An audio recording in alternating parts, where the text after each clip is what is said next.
সভাপতি, প্রধান অতিথি, সোনাকান্দা দারুল হুদা দরবার শরীফের বর্তমান পীর সাহেব হুজুরের বড় সাহেব জাদা পীর জাদা আলহাজ হযরত মাওলানা মুহাম্মদ আবু জার শামসুদ্দোহা সাহাব বারাকাল্লাহু ফি উমরি, বিশেষ অতিথি, আমন্ত্রিত উলামায়ে কেরাম,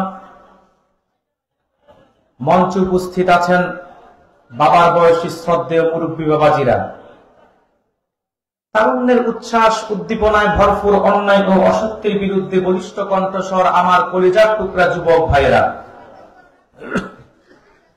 জাতির শ্রেষ্ঠ সন্তান উলামায়ে কেরাম, বিভিন্ন স্কুল কলেজ ইউনিভার্সিটি ছাত্র বন্ধুগণ, পর্দার অন্তরালে অবস্থিত অবলা সরলা সতীসাধ্যী দিনদার ইমানদার নেককার সলেহা পর্দানিশীল মা ও বোনেরা,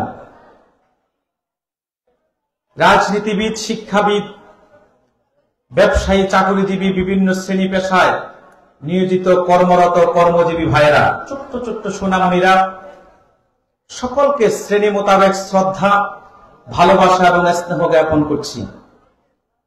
শুরুতেই প্রশংসা আদায় করছি আল্লাহ সুবহানাহু ওয়া তাআলার জন্য, যে মহান মুনিব আমাদেরকে আজকের মুবারক মুতাবাররাক বেহেশতি মজলিসে দয়া করে আসার বসার তৌফিক ভিক্ষা দান করেছেন। সেজন্য আসুন আমরা সকলে একবার হৃদয়ের সবটুকুন আবেগ অনুভূতিকে উচ্ছ্বাস করে, দিল মন উজাড় করে, অবনত চিত্তে সমবেত কণ্ঠে সিংহের ন্যায় গর্জন দিয়ে কালিমাতুশ শুকর আদায় করি, জবান খুলে বলি আলহামদুলিল্লাহ। বেশুমার, তার চাইতে অনেক অনেক অনেক বেশি দরুদ এবং সালাম প্রেরণ করছি আল্লাহর আখিরি নবী, নবীকুলের সম্রাট, মানবতার মহান শিক্ষক মুহাম্মদ আল আরবি নূর নবী হযরত মুহাম্মদ সাল্লাল্লাহু আলাইহি ওয়াসাল্লামের উপর আল্লাহ তাআলা যাকে আজ থেকে ১৫০০ বছর আগে পবিত্র রবিউল আউয়াল মাসে পবিত্র মক্কা নগরীতে পিতা আব্দুল্লাহ এবং মা আমেনার কোল ঘেঁষে গোটা জগৎবাসীর জন্য রহমত হিসেবে প্রেরণ করেছেন, বিনা দরখাস্তে আমাদেরকে রাহমাতুল লিল আলামিনের উম্মত হিসেবে কবুল ও মঞ্জুর করেছেন। শুকরিয়া দান আমরা আরেকটিবার বলছি আলহামদুলিল্লাহ। নবীনগরবাসী আপনারা কেমন আছেন? আজকের মাহফিলে আসতে পেরে, বসতে পেরে খুশি না বেজার? কম না বেশি? শুধু বেশি না অনেক বেশি? আপনারা খুশি, আল্লাহও খুশি। সুবহানাল্লাহ বলবেন না? আল্লাহ রাসূলও খুশি, কায়নাত খুশি, মাখলুকাত খুশি, সব খুশি, শুধু শয়তান বেজার। ঠিক কিনা বলেন? কারণ কোরআন হাদিসের আলোচনা শয়তান কখনো সহ্য করতে পারে না। ঠিক কিনা বলেন? এই যে আপনারা এখানে বসে আছেন, আল্লাহ তাআলা আপনাদের আমল নামায় নেক দিয়ে ভান্ডারকে ভরপুর করে দিচ্ছেন। জীবনের গুনাহগুলো এক এক করে আস্তে আস্তে ডিলিট হচ্ছে। সুবহানাল্লাহ বলবেন না? এবং গুনাহ মাফের জন্য আল্লাহ তার সৃষ্টিকুল আল্লাহর কাছে দোয়া করতেছে, ক্ষমা প্রার্থনা করতেছে, বলেন সুবহানাল্লাহ। এই যে আজকের মাহফিলে এসেছেন, বসেছেন, যারা আয়োজক তারা যেমন লাভবান, যারা উপস্থিত আছেন আপনারাও লাভবান। যতক্ষণ কোরআন শুনবেন ততক্ষণ আল্লাহ ঈমানকে তাজা করে দিবেন। এত আস্তে বললেন? যদি বলতাম যে সুবহানাল্লাহ বললে প্রতিবারে 10 টাকা, তো শুধু সুবহানাল্লাহ শুনতাম। ঠিক কিনা বলেন? কথা বলেন। যদি ঘোষণা করতাম যে একবার সুবহানাল্লাহ বললে 10 টাকা, তো শুধু সুবহানাল্লাহ শুনতাম, সুবহানাল্লাহ কারণ ওয়াজ করতে পারতাম না। একটু জোরে বলবেন না সুবহানাল্লাহ? কোন প্রকার ভূমিকা ছাড়াই আজকে আমি সরাসরি মূল আলোচনায় প্রবেশ করছি। কোরআনুল কারীমের ২৯তম পারা, ৬৮তম সূরা, সূরাতুল কলম থেকে আমি প্রথম 4টি আয়াত তেলাওয়াত করেছি। এই 4টি আয়াতের আলোকে কিছু ব্যাখ্যা আমি আপনাদের সম্মুখে তুলে ধরার চেষ্টা করব, যদি আমার মহান মুনিব আমাকে দয়া করে তৌফিক ভিক্ষা দান করেন, বলি আল্লাহুম্মা আমিন। আমি গত বছরের মাঠে এসেছিলাম, ঠিক কিনা বলেন? সোনাকান্দার হযরত পীর সাহেব হুজুর কেবলাও ছিল। আপনারা ভালোবেসেছেন বিদায় আবার দ্বিতীয়বার এনেছেন, ঠিক কিনা বলেন? আমি আপনাদের কাছে জানতে চাই, যেহেতু গতবারও এসেছি, তার মানে আপনারা আমার আলোচনা শুনতে অভ্যস্ত এবং পছন্দ করেছেন। তবে এরপরও জানতে চাই, আপনারা কি ওয়াজ শুনবেন না আওয়াজ শুনবেন? জোরে বলতে হবে, কারণ বাংলাদেশে এখন দুইটাই চলে, ওয়াজও চলে আওয়াজও। দেখবেন বক্তা ওয়াজ করে 2 ঘন্টা, 1 ঘন্টা শুধু গজল আর জিকির, আর 1 ঘন্টা পার করে কিচ্ছা কাহিনী, কে তাল গাছ উঠছে, কে বট গাছ উঠছে, কে পাড়ের উপর দিয়ে হেঁটে গেছে, ঠিক কিনা বলেন?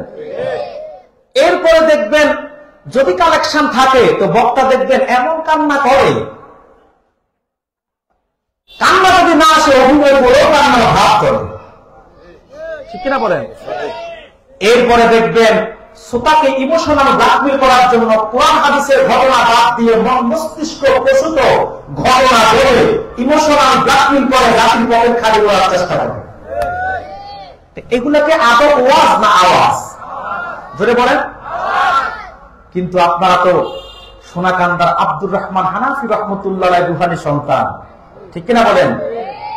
উত্তর কুমিল্লায় যে বিপ্লব তিনি ঘটিয়েছেন, ফুরফুরা সিলসিলা, যার ধারে কাছে অন্য কেউ না, ঠিক কিনা বলেন?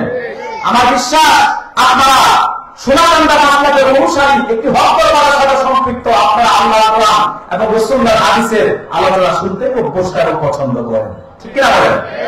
তো ওয়াজ শুনবেন না ইনশাআল্লাহ? যদি ওয়াজ শুনেন, আমি 2টি জিনিস চাইবো, দিবেন? ভয় পাইয়েন না, টাকা পয়সা না, কথা বলে না।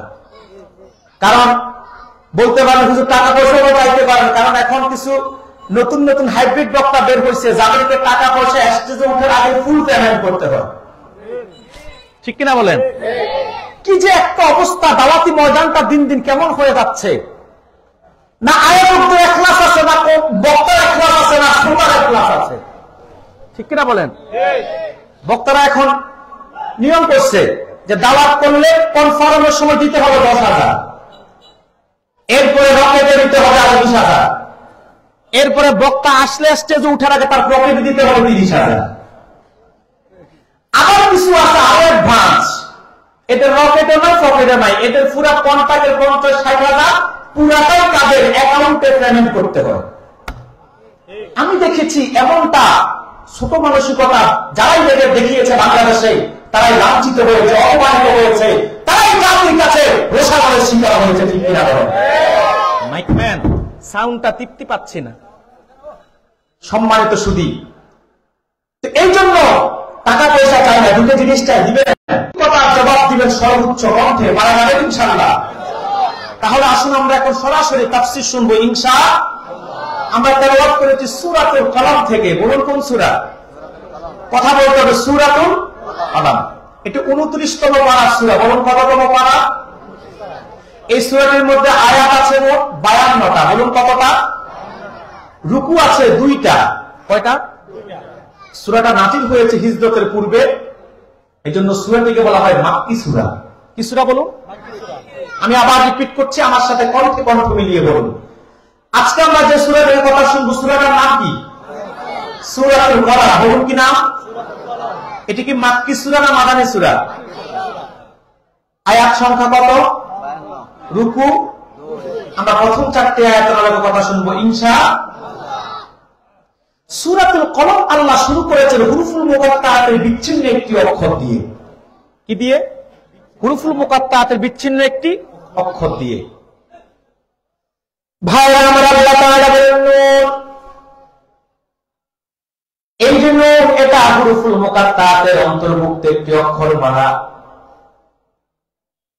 এইরকম একটা নয়, 2টা নয়, 29টা সূরা আল্লাহ কোরআনে শুরু করেছেন হুরুফুল মুকাত্তাআত দিয়ে। কোথাও আল্লাহ শুরু করেছেন আলিফ লাম মিম, কোথাও আল্লাহ শুরু করেছেন আলিফ লাম রা, কোথাও শুরু করেছেন তাহা, কোথাও শুরু করেছেন ইয়াসিন। সূরাতুল কলম শুরু করেছেন নুন, একটি অক্ষর দিয়ে। এগুলোর অর্থ কোন মুফাসসির করতে পারেন নাই, করার সাহস করেন নাই। সব মুফাসসির হুরুফুল মুকাত্তাতে ব্যাখ্যা করতে গিয়ে একটাই মত দিয়েছেন, আল্লাহু আ'লামু বিমুরাদিহি বিযালিক। এই যে হুরুফুল মুকাত্তাত, এগুলোর অর্থ একমাত্র আল্লাহ তাআলাই ভালো জানেন, আর কেউ জানেন না। তবে আমরা যারা আহলুস সুন্নাত ওয়াল জামাতের অনুসারী, আমরা বলি আল্লাহ ভালো জানেন, আল্লাহ রাসূলও জানতেন। আল্লাহ ভালো জানেন, আল্লাহ রাসূলও, এবার থাকুক, মোটামুটি চলবে। আল্লাহ ভালো জানেন, আল্লাহ রাসূলও জানতেন। কারণ যদি বলেন রাসূলুল্লাহ জানতেন না, বলতে হবে যে অক্ষরমালাগুলো অনর্থক নাযিল হয়েছে। ঠিক কিনা বলেন? এই যে হুরুফুল মুকাত্তাতের অক্ষরমালাগুলো আল্লাহ ভালো জানেন, এর অর্থ আল্লাহর হাবিবও জানতেন। সূরাতুল কলমের একটি অক্ষর নুন দিয়ে শুরু করে আল্লাহ দুটি কসম করেছেন। আল্লাহ তাআলা বলেন, ওয়াল কলামি ওয়া মা ইয়াসতুরুন। শপথ কলমের এবং কলম দ্বারা লিপিবদ্ধ বিষয়ে। সুবহানাল্লাহ বলবেন না? শপথ কলমের আর কলম দ্বারা লিপিবদ্ধ বিষয়ে। কষ্ট করতে পারেন, হুজুর মানুষ না হয় কসম করে, মানুষকে মানুষ একটা কথা বিশ্বাস করানোর জন্য, কিন্তু আল্লাহ তো কসমের কোনো দরকার নাই। আল্লাহ কসম কেন করেন? প্রশ্ন আসে না? মানুষ কসম করে মানুষকে বিশ্বাস করানোর জন্য, যে যে কথাটা বলবো কসম করে বললে না হয় সে বিশ্বাস করবে। করেন না আপনারা কসম? কার কসম? কসমের শব্দ কয়টা? তিনটা। ওয়াল্লাহি বিল্লাহি তাল্লাহি। অবশ্যই আপনারা কসমের যে তিনটা শব্দ, সেগুলোর ধার ধারেন না, নিজেদের মন মতো কসম করেন। কাবার কসম, কথা বলে না। মদিনার কসম, মক্কা শরীফের কসম, মসজিদের কসম, মাদ্রাসার কসম, কোরআন শরীফের কসম, মায়ের কসম, বাবার কসম, চোখে হাত, মাথায় হাত, বুকে হাত, কানে হাত, কথা বল না, আছে না? এই অভ্যাসগুলো বেশি মহিলাদের। ঠিক কিনা বলেন? এই অভ্যাসগুলো কাদের বেশি? মহিলাদের। মনে রাখবেন, আল্লাহ ব্যতীত কোন ব্যক্তির নামে, বস্তুর নামে কসম করা জায়েজ নাই। করলে সেটা কবিরা গুনাহ হবে। কসম হবে কার নামে? তো মানুষ মানুষকে বিশ্বাস করানোর জন্য কসম করেন। আমার মহান মালিক আল্লাহ তো কসমের কোনো দরকার নাই। তিনার কথা এমনিতেই তো সত্য, ছিল সত্য, মহাসত্য, স্বয়ং সত্য, স্পষ্ট তো আমার রব নিজেই। তারপরে তিনি কসম কেন করেন? প্রশ্ন আসে না? দেখবেন কোরআনুল কারীমে জায়গায় জায়গায় আল্লাহ কসম করেছেন। কোথাও আল্লাহ কসম করেছেন ওয়াল আস, সময়ের কসম। কোথাও কসম করেছেন ওয়াল তিন, তিন ফলের কসম। কোথাও কসম করেছেন ওয়াল জাইতুন, জাইতুন ফলের কসম। কোথাও কসম করেছেন ওয়াস শামস, সূর্যের কসম। কোথাও কসম করেছেন ওয়াল কামার, চন্দ্রের কসম। কোথাও কসম করেছেন ওয়াদ দুহা, রাসূলুল্লাহর নূরময় চেহারার কসম। ওয়াল লাইলি ইযা সাজা, অন্ধকারাচ্ছন্ন রাতের কসম। সূরা কলমে আল্লাহ কসম করেছেন ওয়াল কলামি ওয়া মা ইয়াসতুরুন। এখন প্রশ্ন হলো, তিনি কসম কেন করলেন, কেন করেন? তার একটাই কারণ, কসমের পরে যে কথাটা বলবেন, ওই কথার প্রতি বান্দার ইতমিনানে কলবের জন্য, স্যাটিসফ্যাকশন অফ মাইন্ডের জন্য, বিশ্বাসকে দৃঢ় থেকে দৃঢ় করার জন্যই আমার মালিক কোরআনের জায়গায় জায়গায় কসম করেছেন। কেন? বান্দার ইতমিনানে কলবের জন্য, স্যাটিসফ্যাকশন অফ মাইন্ডের জন্য, বান্দার বিশ্বাসকে দৃঢ় থেকে দৃঢ় করার জন্যই আমার রব কোরআনুল কারীমে জায়গায় জায়গায় কসম করছেন। বল সুবহানাল্লাহ। ভাইরা আমার, সূরাতুল কলম আল্লাহ দুটি কসম করেছেন। আল্লাহ তাআলা বলেন ওয়াল কলামি ওয়া মা ইয়াসতুরুন, শপথ কলমের এবং কলম দ্বারা যা লিপিবদ্ধ হয়েছে সেই লিপিবদ্ধকৃত বিষয়ের। এখন প্রশ্ন হলো, আল্লাহ যে কলমের কসম করছে, এই কলম কোন কলম? প্রশ্ন আসে কি আসে না? কথা বলেন, প্রশ্ন আসে কি আসে না? আল্লাহ যে কলমের কসম করছে, এই কলম কোন কলম? মুফাসসির দুইটা মত দিয়েছেন। প্রথম মত হচ্ছে, আল্লাহ তাআলা সর্বপ্রথম যে কলম সৃষ্টি করেছিলেন, যে কলম দিয়ে বান্দার তাকদীর আল্লাহ লিপিবদ্ধ করেছেন। আপনারা জানেন, উলামায়ে কেরামদের কাছে শুনেছেন, তাফসীর সাক্ষী, হাদিস সাক্ষী, মানুষ সৃষ্টির 50,000 বছর আগেই আল্লাহ মানুষের তাকদীর লিপিবদ্ধ করেছেন। যে কলম দিয়ে আল্লাহ তাকদীর লিপিবদ্ধ করেছেন, সেই কলমের কসমে আল্লাহ সূরাতুল কলম করেছেন। সুবহানাল্লাহ বলবেন না? আর কিছু সংখ্যক মুফাসসিরের মত, পৃথিবীর সৃষ্টির সূচনা থেকে আজ পর্যন্ত যত কলম এসেছে আর যত কলম সৃষ্টি হবে সব কলমের কসম আল্লাহ করেছেন। আর আল্লাহ দ্বিতীয় কসম করেন ওমা ইয়াসতুরুন, কলম দ্বারা লিপিবদ্ধ বিষয়, তার মানে কলম দ্বারা যা কিছু লিপিবদ্ধ হয় সেই লিপিবদ্ধকৃত বিষয়গুলোর কসম আল্লাহ সূরাতুল কলমে করেছেন। দুটি কসম করে আল্লাহ জবাবে কসমে বলেন মা আনতা বিনি'মাতি রাব্বিকা বিমাজনুন। হাবিব, আমি কলমের কসম করে আর কলম দ্বারা লিপিবদ্ধ বিষয়ের কসম করে বলছি, আপনার রবের অনুগ্রহে আপনি পাগল নন, আপনি উম্মাদ নন। সুবহানাল্লাহ বলবেন না? কে বলছেন? জোরে বলেন, কে বলছেন? আল্লাহ বলে হাবিব, শপথ কলমের আর কলম দ্বারা লিপিবদ্ধ বিষয়ের আপনার রবের দয়ায়, আপনার রবের অনুগ্রহে আপনি পাগল নন, আপনি উম্মাদ নন। প্রশ্ন হলো এই আয়াত আল্লাহ কেন নাযিল করলেন আর এই কথাটা কেন বললেন? প্রশ্ন আসে না? তার কারণ হচ্ছে 1000 বছর আগে আমার নূর নবী মুহাম্মদ সাল্লাল্লাহু আলাইহি সাল্লামকে 40 বছর আগে যদি ওকে গালি দেয় নাই, কিন্তু 40 বছরের পরে গালি দেওয়ার মানুষের অভাব ছিল না। ঠিক কিনা বলেন? আপনারা জানেন রাসূলুল্লাহর জীবনের 2টা পার্ট। কয়টা? 2টা। প্রথম পার্টটা হচ্ছে 40 বছর, জন্ম থেকে 40 পর্যন্ত। এই অংশে রাসূলুল্লাহর কোনো শত্রু ছিল না, সব ছিল বন্ধু। সব ছিল কি? বন্ধু। আর যে দ্বিতীয় পার্ট, নবুয়ত প্রকাশের পর 23 বছর, সেই সময় শত্রুর অভাব ছিল না, সেটা আবার 2 ভাগে বিভক্ত। 13 বছর মাক্কি জীবন আর 10 বছর মাদানী জীবন। এই 23 বছর রাসূলুল্লাহ শত্রুর অভাব ছিল না। লাল ফতেপুর বাসী, নবীনগর বাসী, আমি তোমাদেরকে জানিয়ে যাই, আমার নূর নবীর জন্মের পরে কাফেররা খুব খুশি হয়েছিল, এত ভালোবেসেছিল মুহাম্মদুর রাসূলুল্লাহকে, তার কখনো অযত্ন হতে দেওয়া নাই। এত ভালোবাসত তাকে, কখনো তার গায়ে একটা কাঁটার আঘাতও কাফেররা লাগতে দেয় নাই। ভালোবেসে মুহাম্মদকে আল আমিন বলতো, দান সম্পদগুলো পর্যন্ত তার কাছে দেওয়া রাখত। যে মুহাম্মদের বন্ধুর অভাব ছিল না মক্কায়, যাকে সবাই একসাথে একযোগে ভালোবাসত মক্কায়, কিন্তু যখন 40 বছর বয়স, রাসূলুল্লাহ 6 মাস পর্যন্ত হেরা পর্বতে হেরা গুহায় ধ্যানে থাকার পর আল্লাহর পক্ষ থেকে ওহী আসলো। সূরা আলাকের প্রথম 5 আয়াত, আল্লাহ কুরআনের প্রথম ওহী, ইকরা বিসমি রাব্বিক, মুহাম্মদ সাল্লাল্লাহু আলাইহি ওয়াসাল্লাম পড়ুন আপনার রবের নামে। এরপরে বাকি 4 আয়াত, মোট 5 আয়াত ওহী চলে আসলো। নবুয়তের প্রকাশ ঘটলো। রাসূলুল্লাহ পাক যখন আল্লাহর কাছে আহ্বান করা শুরু করলো, এতদিন যারা বলেছে মুহাম্মদ ভালো মানুষ, মুহাম্মদ আমানতদার, মুহাম্মদ আল আমিন, এখন তারা বলতে লাগলো মুহাম্মদ পাগল। বলেন নাউজুবিল্লাহ। এখন একটা প্রশ্ন আসতে পারে যে হুজুর, রাসূলুল্লাহ 40 বছর নবুয়তের প্রকাশ ঘটছে, তার মানে তিনি 40 বছরের আগে কি নবী ছিলেন না? প্রশ্ন আসে না? কারণ আপনারা এমন এক যুগের মানুষ, যে যুগে ভাইরাস বেশি। ঠিক কিনা বলেন?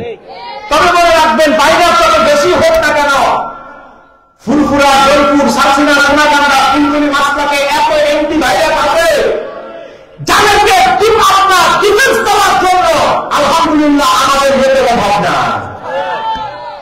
তবে মনে রাখবেন, যারা আমাদের খাঁটি লোক মাসলাকে, তারা কিন্তু কোরআন হাদিসের দলিল দিয়ে মোকাবেলা করে। ঠিক কিনা বলেন? আর যারা পরমাণু যুক্ত ভেদারওয়ালা, প্রতারক, মোনাফেক, ভাইরাস, তারা দলিল দিল অস্বীকার করে চাপার জোর করছি। ঠিক কিনা বলেন? বেটা তোমার চাপায় এত জোর, 20 বছর হাদিস পড়াইছে চাপার করে, অসংখ্য ছাত্রকে এলমে হাদিসের সনদ দিয়ে চাপার করে। যদি তোমার কিন্তু পরিমাণ বিবেক আর জ্ঞান থাকতো, সত্যিকার অর্থে প্রকৃত পক্ষে তুমি একজন আমার মতো হাদিস হবা। চাপার করে আমি বিবেকভাবে বাহাস করেছি, মোনাফা করেছি, এটা কোনো বিবেক সম্পূর্ণ সুস্থ মস্তিষ্কে মানুষ বলতে পারে না। ঠিক কিনা বলেন? একটা মানুষের ভুল হতে পারে একবার, একটা মানুষের ভুল হতে পারে 2 বার, কিন্তু 20 বছরের সব কাজকে যে ভুল করে, আমি বলবো ওরা পাগল হয়ে গেছে, মানসিক বিকৃত হয়ে গেছে। সোনাকান্দের আব্দুল হক হানাফিয়া শামসুল হুদা বর্তমান সে মানুষ হয় নামে পাগল হয়ে ঘুরবে, এতে কোনো সন্দেহ না। ঠিক কিনা বলেন? কারণ বলবেন কেন আপনারা, সে চলে গেছে কি হয়েছে, সে চলে গেছে আমাদের মাথা কাটা না, ঠিক কিনা বলেন? কারণ আমি বিশ্বাস করি তার দ্বারা দরবারে যতটুকু উপকার হয়েছে তার থেকে বেশি ক্ষতি হয়েছে। তার কারণে বহু শীতাকাঙ্ক্ষী, বহু শুভাকাঙ্ক্ষী হযরত বিশ্বহের কাছে ফিরতে পারে না। কারণ সে এমন এক নবী ছিল যে আপনার নিজেই সব একা ভোগ করতে অভ্যস্ত ছিল, অন্য কাউকে সুযোগ দিতে চায় না, ঠিক কিনা বলেন? তার ব্যবহারের কারণে বহু লোক দরবারে ঘেঁষতে চাইতো না, মিশতে চাইতো না। সে চলে গেছে, তাতে আমাদের দুঃখ নাই। এই ঘর ছেড়ে ওই ঘরে গেছে, যাদের কাছে গেছে আমরা তাদের বিরুদ্ধ করি না, তাদেরকে আমরা গালিও দিই না, তাদেরকে আমরা ব্যবহারও করি না। কিন্তু সে যাওয়ার পরে যেই পরিমাণ উন্মাদনা করছে, ভণ্ড বেদাতীদের, মাজার পূজারীদের, কবর পূজারীদের সবগুলা অতি বাড়াবাড়িমূলক কাজকে কুমিল্লার শ্রেষ্ঠ দরবার সোনাকান্দার উপর চাপিয়ে দিয়ে সে সোনাকান্দার বদনাম করার চেষ্টা করছে, ঠিক কিনা বলেন? আমি তার এই পাগলামির 2 দিন পরে আমি সোশ্যাল মিডিয়া, আপনারা দেখেছেন, আমি বক্তব্য দিয়েছিলাম যে আপনি চলে গেছেন তাতে আমাদের মাথা ব্যথা নাই, কিন্তু আপনার কারণে যদি আমাদের হক দরবার কিংবা 5 লাখের বিন্দু পরিমাণ মানপূর্ণ হয় তো আব্দুর রহমান হানাফির উত্তরসূরিরা আপনাকে এক চুলো ছাড় দিবে না, ঠিক কিনা বলেন? চলে গেছেন যান, তাতে আমাদের সমস্যা নাই। কারণ সমুদ্র থেকে 1 বালতি পানি উঠালে সমুদ্রে পানি কমে যায় না, ঠিক কিনা বলেন? সোনাকান্দা দরবার একটা মহাসমুদ্র, ঠিক কিনা বলেন? লক্ষ লক্ষ ভক্ত মুরিদ আর আলেম বলা দরবার হচ্ছে সোনাকান্দা, ঠিক কিনা বলেন? সম্মানিত শুধু যে কথা বলছিলাম কষ্ট হচ্ছে না তো আপনাদের? আমার কথা বুঝতেছেন তো? চাপার জোরে না, আমাদের মাসলাকের লোকরা কথা বলে দলিলের জোরে, ঠিক কিনা বলেন?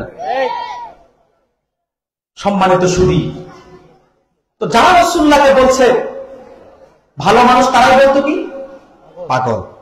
এখন প্রশ্ন হলো, নবুয়তের প্রকাশ পর তারা বলতো নবুয়ত প্রকাশের আগে কি তিনি নবী ছিলেন না? প্রশ্ন আসে না? ভণ্ড লামা সাবিরা বলে যে মুহাম্মদ সাল্লাল্লাহু আলাইহি ওয়াসাল্লাম 40 বছরের পরে নবী ছিলেন, 40 এর আগে নবী ছিলেন না। নাউজুবিল্লাহ বলবেন না? মনে রাখবেন, এটা তাদের মন মস্তিষ্ক প্রসূত বক্তব্য, এটা কোরআন সুন্নাহর বক্তব্য নয়। হাদিস সাক্ষী আল্লাহ হাবিবকে প্রশ্ন করছে, হুজুর মাতা কোনটা নাবিকা, আপনি কখন থেকে নবী? সাহাবায়ে কেন প্রশ্ন করছেন? আল্লাহ হাবিব বলছে যে আমি 40 বছর বয়স থেকে নবী। কথা বলে না। আল্লাহ হাবিব তাকে চমৎকার জবাব দিলেন। আল্লাহ হাবিব বলল, ওয়া আদামু বাইনা রূহি ওয়াল জাসাদ, তখন থেকে আমি নবী যখন আদমের দেহের জায়গায় রূহের জায়গায়। সুবহানাল্লাহ বলবেন না? অন্য রাওয়ায়াতে ওয়াদামু বাইনাল মা'i ওয়াত তিন, আদম যখন মাটি এবং পানির মধ্যে গড়াগড়ি খাচ্ছে তখন আমি রাসূল আল্লাহর দরবারে নবী হিসেবে বিদ্যমান ছিলাম। শুধু কি তাই, আদম সৃষ্টি 14,000 বছর আগে আল্লাহ হাবিবের নূর মুবারক আল্লাহ সৃষ্টি করেছেন, বলেন সুবহানাল্লাহ। তো ভাইরা আমার, 40 বছর পর্যন্ত রাসূলুল্লাহর কোনো শত্রু ছিল না। কাফেররা রাসূলুল্লাহকে খুব ভালো মানুষ বলতো, আল আমিন বলতো, বিশ্বাসী বলতো, আদর করতো, যত্ন করতো, ভালোবাসতো, কদর করতো। কিন্তু 40 বছর বয়সে যখন নবুয়তের প্রকাশ ঘটলো, আল্লাহর হাবিব যখন দ্বীনের দাওয়াত দেওয়া শুরু করলো, এবার যারা এতদিন বলেছে ভালো মানুষ তারা বলে পাগল। এখন প্রশ্ন করতে পারেন, হুজুর রাসূলুল্লাহকে কাফেররা পাগল কেন বলতো? প্রশ্ন কি আসে না? আমি কি জবাব দিব? রাসূলুল্লাহকে কাফেররা যে পাগল বলতো তার অনেকগুলা কারণ কাফেররা যেগুলা তারা দৃশ্যমান করেছে, যারা উপস্থাপন করত। রাসূলুল্লাহকে যে কয় কারণে কাফেররা বলতো পাগল, তার প্রথম কারণ হলো কোনো কারণই ছিল না। অর্থাৎ রাসূলুল্লাহকে যে কাফেররা পাগল বলতো যে কয় কারণে, তার প্রথম কারণ কি কোনো কারণ নাই, যে কোনো কারণ ছাড়াই বলতো কি? যেমন কিছু মানুষ আছে দেখবেন কোনো কারণ ছাড়াই আপনার বিরোধিতা করবে, কোনো কারণ ছাড়াই আপনার সাথে দুশ্মনী করবে, কোনো কারণ ছাড়াই আপনার সাথে শত্রুতা করবে। যদি জিজ্ঞেস করেন ভাই কারণ কি, কোনো কারণ দেখাতে পারবে না। কোনো কারণ ছাড়াই কি করে? দুশ্মনী করে। তো আল্লাহর হাবিবকে যে কাফেররা বলতো পাগল, যে কয় কারণে রাসূলুল্লাহকে কাফেররা পাগল বলতো তার প্রথম কারণ হচ্ছে কোনো কারণই ছিল না। দ্বিতীয় যে কারণে রাসূলুল্লাহকে কাফেররা বলতো পাগল, সেটা হচ্ছে তাদের আদত অভ্যাস। কারণ প্রত্যেকটা নবীকে তার জাতির লোকরা, তার কওমের লোকরা, তার পাড়ার লোকরা, তার মহল্লার লোকরা পাগল বলতো, জাদুকর বলতো।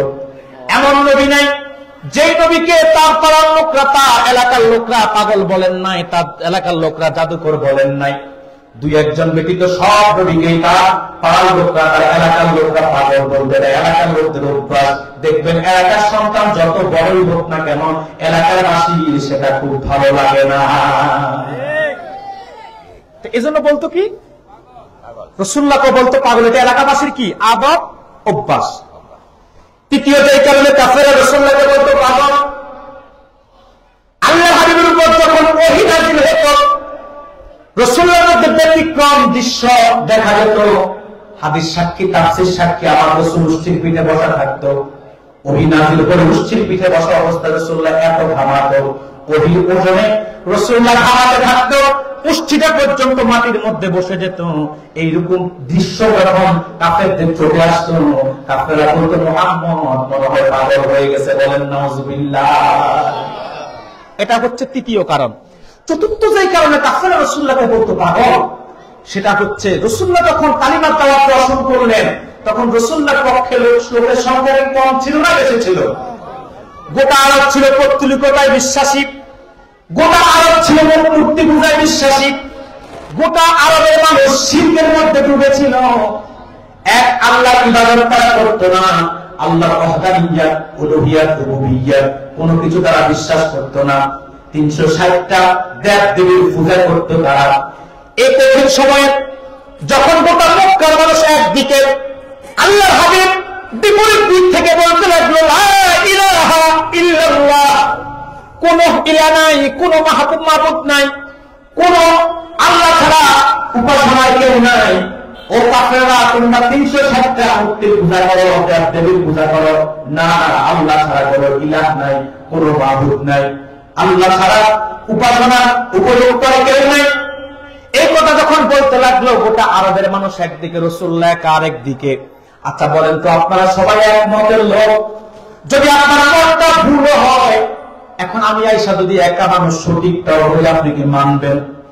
বরং আপনি বলবেন আমরা সবাই এই মতে আছি, ভুলে আছেন তারপরে বলবেন আমরা এই মতে আছি, আমি যদি ঠিকও বলি তারপরে বলবেন হুজুর আমাদের মতের বাইরে কথা বলে মনে হয় পাগল হয়ে গেছে, বলতেন না? ঠিক আল্লাহ হাবিবকে কাফেররা বলতো পাগল, কারণ রাসূলুল্লাহ যখন এক আল্লাহর কথা আহ্বান করতে লাগলো, তখন রাসূলুল্লাহর পক্ষে গ্রহণ হচ্ছিল না, হুজুর একা ছিলেন। এরপর সাহাবায়ে কেরাম দুই একজন বাড়তে লাগলেন আস্তে আস্তে। এই যে রাসূলুল্লাহ মতের পক্ষে, রাসূলুল্লাহর পক্ষে লোক সংখ্যা নাই, মতের পক্ষে কেউ নাই, সব মানুষ একদিকে রাসূলুল্লাহ নবীকে, এই জন্য কাফেররা বলতো মুহাম্মদ পাগল, বলেন নাউযুবিল্লাহ। এটা হচ্ছে চতুর্থ কারণ। পঞ্চম যে কারণে কাফেররা রাসূলুল্লাহকে পাগল বলতো, সেটা হলো ১৫০০ বছর আগে কাফেররা আল্লাহর হাবিবকে, আল্লাহর হাবিবের সাহাবায়েরা তারা ইসলাম গ্রহণ করেছে, তাদেরকে কম নির্যাতন করেন নাই, আঘাতের পর আঘাত করেছেন। ইসলাম গ্রহণের পরে কাফেররা সাহাবায়েদেরকে নির্যাতন করত, নিপীড়ন করত, তাদের সম্পদগুলো পর্যন্ত কেড়ে নিত। হাদিস সাক্ষী, হাজার দাঁড়ায়ের মাথার মধ্যে বিষাক্ত কাঁটা উমাইয়া গেড়ে দিয়েছে, নাউযুবিল্লাহ বলবেন না। তারপরে ওরা ঈমান ছাড়ে না। চূড়ান্ত পর্যায়ে মরুভূমির উত্তপ্ত বাড়ির মধ্যে উষ্ঠির সাথে, ঘোড়ার সাথে বেঁধে হযরত বেলাল উমাইয়া টানতে লাগলো। বেলালের হাতটি থেকে বস্তুগুলো আলাদা হয়ে যায়, তারপরে বেলাল ঈমান ছাড়ে না। এমন ভালো আল্লাহর হাবিবকে সাহাবীরা বাসতো।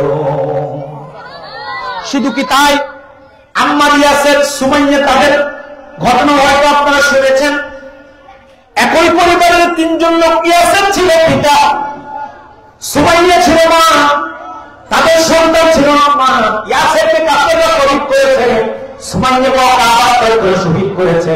শহীদ করার আগে সুমাইয়াকে উলঙ্গ করেছে কাফেররা সন্তান আম্মারের সামনে। শুধু উলঙ্গ করেছে তা না, লজ্জাস্থান দিয়ে ধর্ম পর্যন্ত প্রবেশ করিয়ে দিয়েছে কাফেররা। চূড়ান্ত পর্যায়ে শহীদ করেছে, তারপরে সুমাইয়াকে ঈমান থেকে দূরে সরাতে পারে নাই।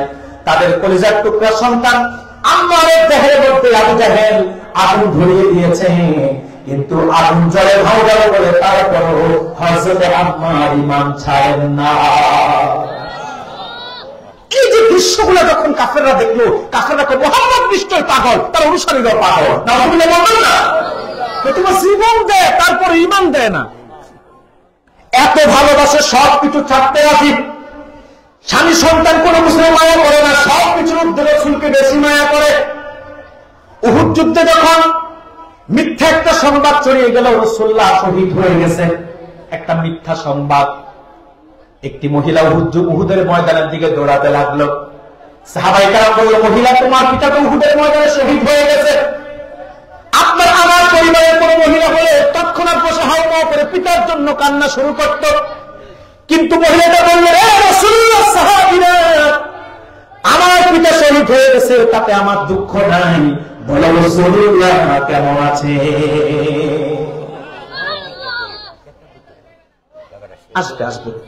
এরপর আর কিছু পথ গেল, বলল, তোমার স্বামী তো উহুদে শহীদ হয়ে গেছে, আপনি আমি আমার পরিবারে কেউ হলো কান্না করতো না?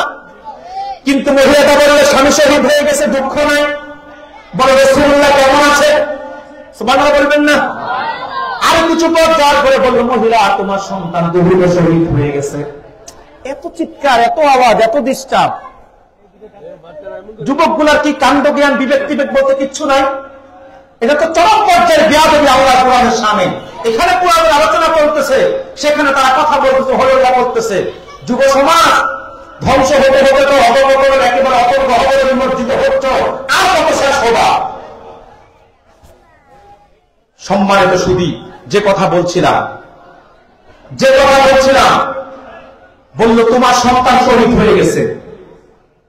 মহিলাটা বলল, সন্তান শহীদ হয়ে গেছে, দুঃখ নাই, বলো রাসূলুল্লাহ কেমন আছে? এত আসতে বললেন সুবহানাল্লাহ। তাহলে কি পরিমাণ ভালোবাসতো। কোন এক যুদ্ধে এক মহিলা রাসূলের কাছে তার ছোট্ট কোলের বাচ্চাটাকে এনে বলে, হুজুর, যুদ্ধের জন্য আমার সন্তানটাকে হাতিয়ে করে দিলাম। আল্লাহর হাবিব বললেন, মহিলা, তোমার এই সন্তান এখন তো হাঁটতেও পারে না, যুদ্ধের ময়দানে তার তো কোনো কাজে লাগবে না, কারণ সে না পারবে কাফেরদের মোকাবেলা করতে, না পারবে অস্ত্র চালাতে, না পারবে তরবারি ঘুরাতে। কি লাভ হবে তাকে জিহাদের ময়দানে নিয়ে গিয়ে? মহিলাটা বললেন, রাসূলুল্লাহ ইয়া হাবিবাল্লাহ, হুজুর, আমিও জানি আমার সন্তান কাফেরদের সাথে যুদ্ধ করতে পারবে না, তাকে যুদ্ধের কোনো কাজে লাগবে না, তলোয়ার সে চালাতে পারবে না। হুজুর, এটা আমিও জানি, আমিও বুঝি, তবে হুজুর সেটুকুন তো কাজে লাগবে। কাফেররা যদি আপনাকে তরবারি দিয়ে আঘাত করে, আপনি তাকে সামনে ধরবেন, তরবারির আঘাতটা তার গায়ে লাগবে, আপনার দুধের জিসিমে তরবারির আঘাতটা লাগবে না। এই যে ভালোবাসা সাহাবায়ে কেরামের, জীবন দিতে রাজি, সম্পদ চাকতে রাজি, সন্তান চাকতে রাজি, সবকিছু হাসি মুখে গ্রহণ করতে রাজি, কিন্তু রাসূলের কদম চাকতে রাজি নাই। এই জন্য কাফেররা বলে, মুহাম্মদ কি কথা বলে না, পাগল। এটা হচ্ছে কত নম্বর কারণ? পঞ্চম কারণ। ষষ্ঠ যে কষ্ট ছিল আপনাদের, ষষ্ঠ যেই কারণে কাফেররা রাসূলুল্লাহকে পাগল বলত,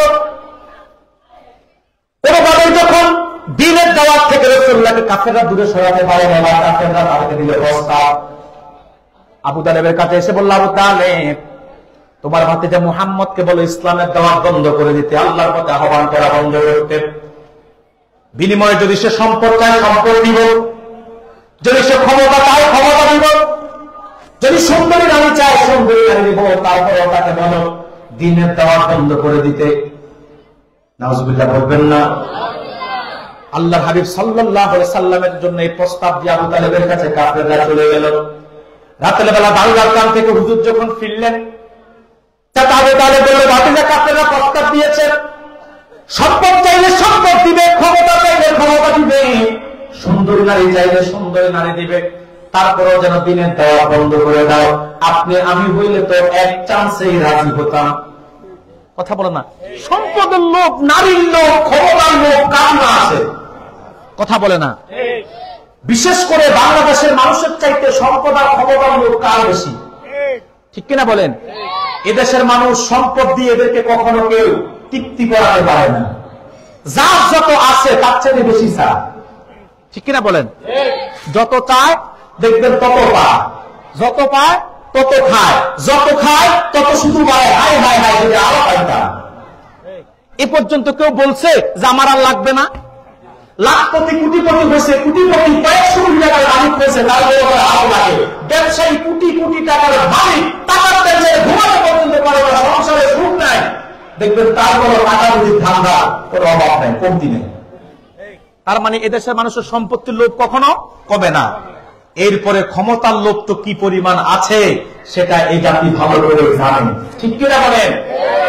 বাংলাদেশের মানুষের যেই পরিমাণ ক্ষমতার লোভ, চেয়ারের লোভ, পদের লোভ, যার কারণে বিগত পূর্ব মুসলমান ছিল তারা ক্ষমতায় টিকে থাকার জন্য জুলুম করেছে, অত্যাচার করেছে, অন্যায় করেছে, নির্যাতন করেছে, নিপীড়ন করেছে, সহিংসতা, রক্তপাত ঘটিয়েছে, ঠিক কিনা বলেন? কেউ ক্ষমতায় বসে থাকতে, কেউ ক্ষমতায় যেতে, যেই পরিমাণ জুলুম, অন্যায়, অত্যাচার, রক্তপাত, সংঘাত ঘটায় পৃথিবীর ইতিহাসে এইরকম নির্দিষ্ট রূপে পাওয়া যাবে না, ঠিক কিনা বলেন? সবচেয়ে বেশি ক্ষমতার লোভ বাংলাদেশের মানুষের। যারা যায় তারা উঠতে চায় না, যারা যেতে পারে না যাওয়ার জন্য তাদের চেষ্টার কোনো ত্রুটি থাকে না, ঠিক কিনা বলেন? সম্মানিত শুধু ক্ষমতা, নারী আর সম্পদের লোক যাকে একবার পেয়ে বসে তার দুনিয়াও শেষ হয়ে যায়, আখিরাতও শেষ হয়ে যায়, ইজ্জত সম্মান সবকিছু হারিয়ে চিরজীবন কেঁদে কেঁদে চোখের পানি ঝরা ছাড়া দ্বিতীয় আর কোনো উপায় তার থাকে না, ঠিক কিনা বলেন? সম্মানিত শুধু যে কথা বলছিলাম, রাসূলুল্লাহকে প্রস্তাব দিল কিসের? সম্পদ, ক্ষমতা, সুন্দরী নারী। রাসূলুল্লাহ কি জবাব দিছে শুনবেন? কথা বলে না। আল্লাহর হাবিব বলল, চাচা কাফেররা যে কয়টা প্রস্তাব দিয়েছে সব প্রস্তাবগুলো বাস্তবায়ন করা তাদের জন্য সম্ভব, কারণ তাদের সম্পদও আছে, ক্ষমতাও আছে। তারা চাইলে সম্পদ দিতে পারবে, আমাকে ক্ষমতাও দিতে পারবে, কিন্তু তাতে কাফেরদেরকে আপনি বলে দিয়েন যদি অসম্ভব কিছুও দেয় তারপরও আমি রাজি নাই। তারা যদি আমাকে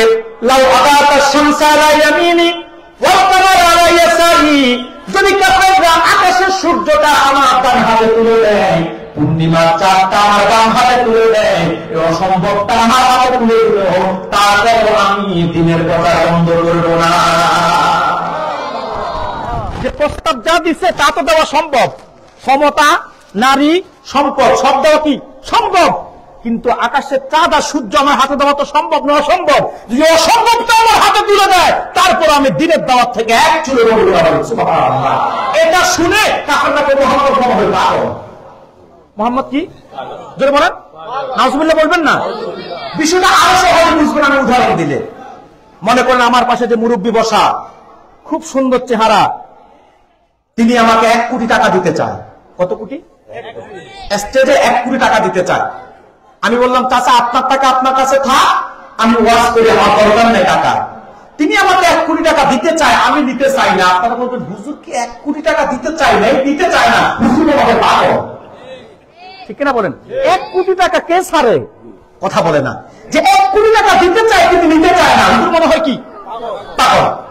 ঠিক আল্লাহর হাবিব কাফেররা সম্পদের প্রস্তাব দিল, ক্ষমতার প্রস্তাব দিল, নারীর প্রস্তাব দিল, রাসূলুল্লাহ ফিরিয়ে দিলের জন্য কাফেররা বলতে লাগলো পাগল।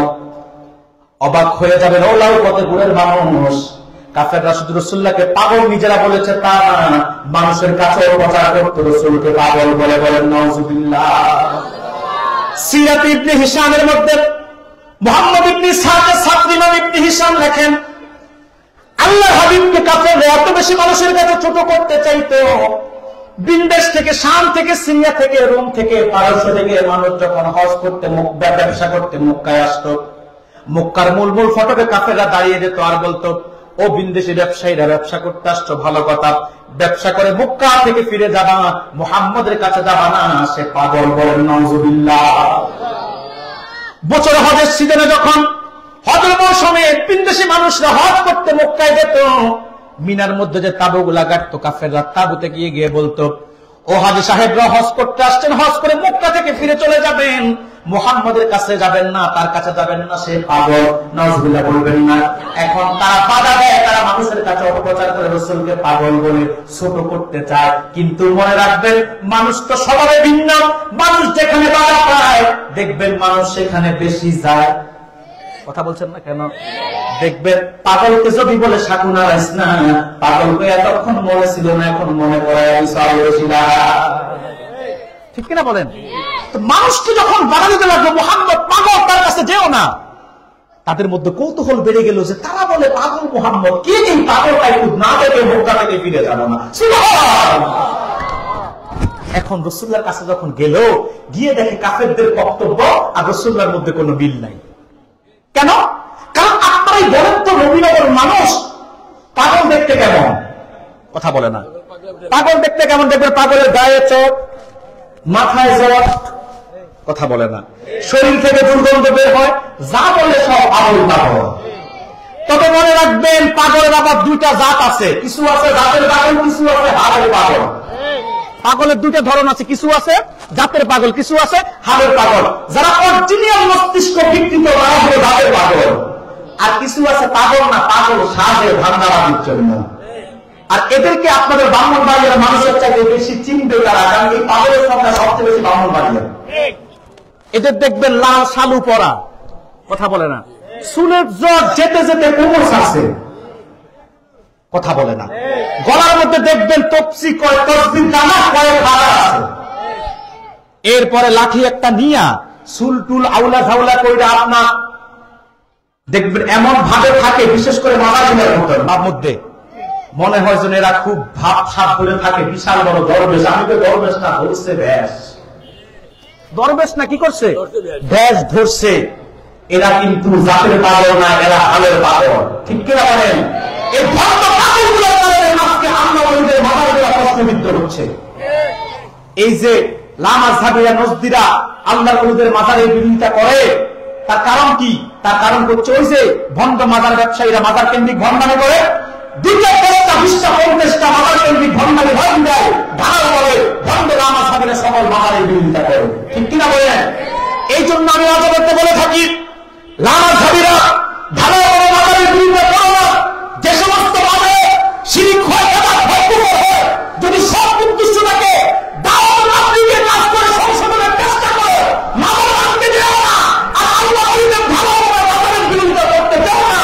এই দেশে হকানি আল্লাহ ওলিদের সুন্নাত তরিকা পন্থায় মাজারের জবাব হয়। যদি তা দেখতে পাও, মুরাদ করে সোনাকান্দা আব্দুল রহমান হানাফি আর শামসুল হুদার মাজারে যাও। গম্বুজ নাই, ঢাকা নাই, কিচ্ছু নাই, দূর হবে না, তপ্প হবে না, সেখানে নারী পুরুষের অবাধ বিরোধিতা হয় না।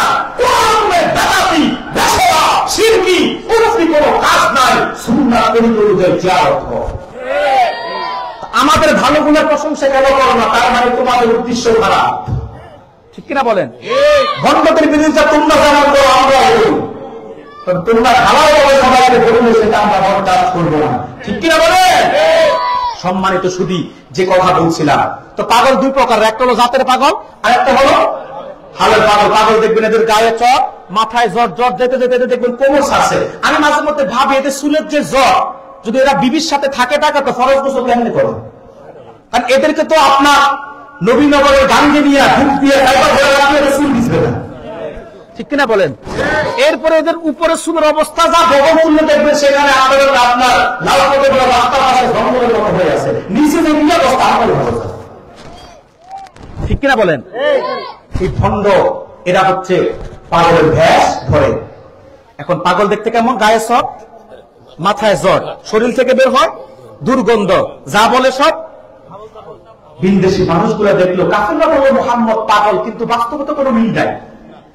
না আছে রাসূলুল্লাহর গায়ে চট, না আছে রাসূলুল্লাহর মাথায় জ্বর, না আছে আল্লাহর হাবিবের দেহ থেকে কোনো দুর্গন্ধ, না আছে পোশাকগুলো পরিচ্ছন্ন।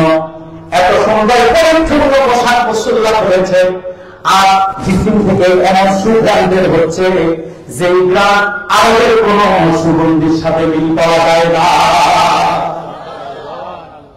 তার গায়ে কোনো চট নাই, মাথায় কোনো জট নাই, এত সুন্দর তো ভাববি চুল কোকড়া কোকড়া, মাথার মধ্যে সিটি কেটেছেন রাসূলুল্লাহ, সিটি থেকে নূর চমকাচ্ছে। সুবহানাল্লাহ বলবেন না?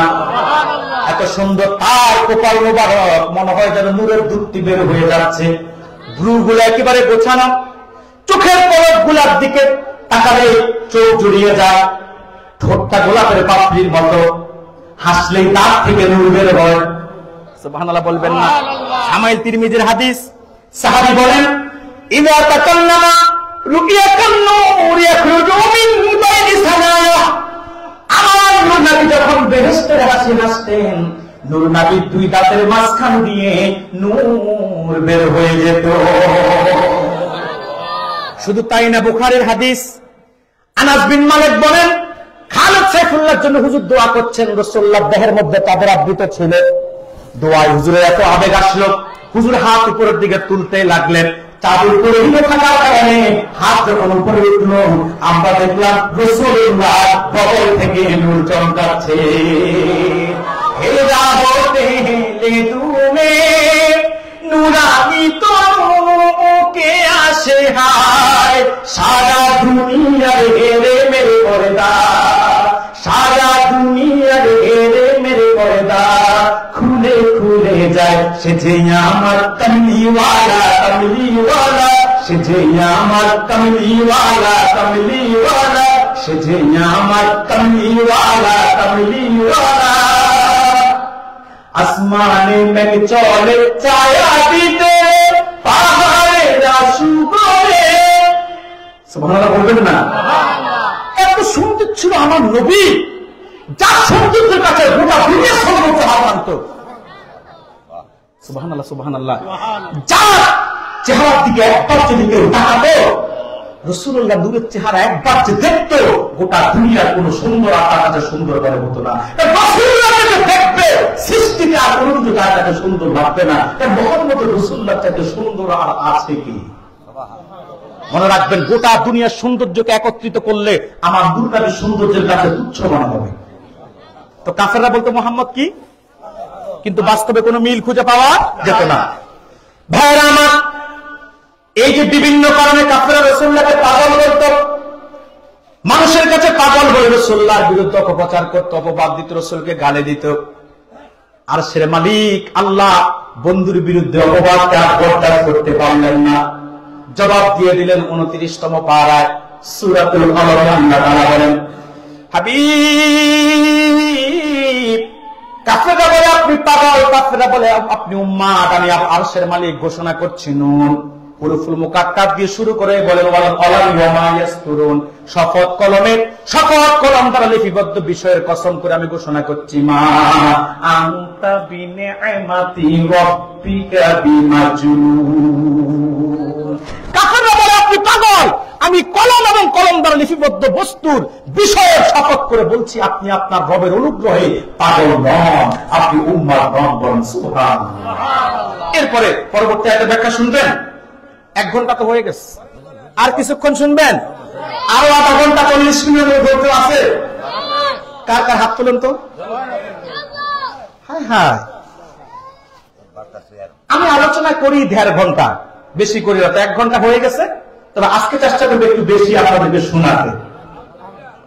আরো 1 ঘন্টা দেখুন, মাওলানা আবু বকর সিদ্দিক রহমানী সাহেব আছেন, এরপরে হযরত পীর সাহেব কেবলা সাহেবজাদা মাওলানা মুহাম্মদ আবুজার শামসুদ্দৌলা সাহেব আছেন, তিনারা নসিহত করবেন, আলোচনা করবেন, দোয়া করবেন।